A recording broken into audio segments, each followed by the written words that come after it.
नमस्कार दोस्तों, मैं धीरज शर्मा एक बार फिर आपके साथ मौजूद हूँ एक नई चर्चा के साथ। तो साथियों, आज मैं आपके साथ बात करूंगा लोकसभा चुनाव को लेकर के। जैसा कि आपको पता है, लोकसभा चुनाव के 4 चरणों का मतदान पूर्ण हो चुका है। 5वें चरण का मतदान 20 मई को होना है। तो साथियों, ऐसे में हम बात कर लेते हैं रुझानों की। अभी तक के जिन 4 चरणों में चुनाव हुए हैं, मतदान हुआ है, वहां पे क्या रुझान सामने आ रहे हैं, क्योंकि देश में एक लंबी बहस छिड़ी हुई है लोकसभा चुनाव 2024 को लेकर के।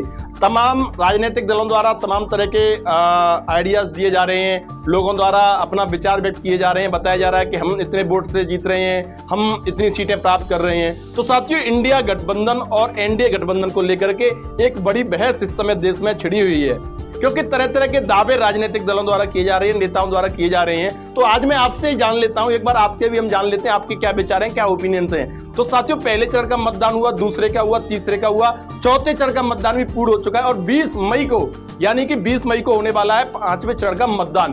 तो इस 5वें चरण के मतदान से पहले इन 4 चरणों के रुझानों पे एक बार मैं आपसे बात कर लेता हूं कि इन 4 चरणों में जो मतदान हुआ है, उनमें आपको किसकी बढ़त मिलते हुए नजर आ रही है। साथियों, पहले चरण का मतदान हुआ, तमाम राजनीतिक दलों ने अपने जो चुनाव प्रचार था वो किया, पूरे जोर के साथ में राजनीतिक दलों ने अपना चुनाव प्रचार किया।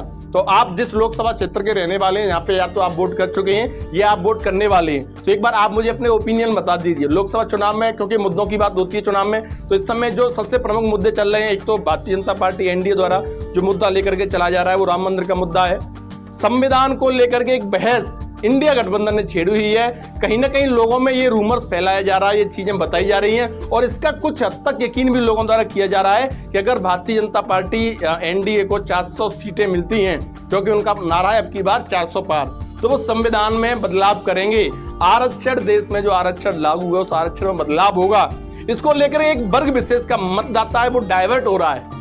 तो साथियों, अब इसका ये कह सकते हैं एक तरीके से कि भारतीय जनता पार्टी पे ये जो मुद्दा है, ये जो उनका नारा था अब की बात 400 पार, ये मुद्दा उनके लिए उल्टा पड़ गया है, एक तरीके से कहा जा सकता है। क्योंकि यही कारण है कि अब भारतीय जनता पार्टी को देश के प्रधानमंत्री नरेंद्र मोदी, गृह मंत्री अमित शाह, योगी आदित्यनाथ या जो भी जितने स्टार प्रचारक हैं, राजनाथ सिंह हैं, तो जितने लोग हैं उनको जाकर के सफाई देनी पड़ रही है कि आरक्षण में कोई बदलाव नहीं होने वाला है। वहीं दूसरा तर्क भी लेकर के आए देश के प्रधानमंत्री नरेंद्र मोदी, दूसरा तर्क दे रहे हैं कि जो विपक्षी दल हैं, इंडिया गठबंधन है, वो धर्म के आधार पर आरक्षण की बात कर रहे हैं। यानी उनका जो निशाना है, उनका जो टारगेट है, वो ये कहना चाह रहे हैं कि इंडिया की अगर गठबंधन की सरकार आती है, आप लोग अगर उनको बहुमत देते हैं, तो देश में एक ऐसा प्रावधान लेकर के आएंगे कि धर्म के आधार पर लोगों को आरक्षण दिया जाए। तो धर्म से उनका सीधा इशारा उस समुदाय विशेष के लिए, वर्ग विशेष के लिए, जो हमेशा ही चुनाव कह लो या किसी भी बात को ले लो हाशिए पर रहता है।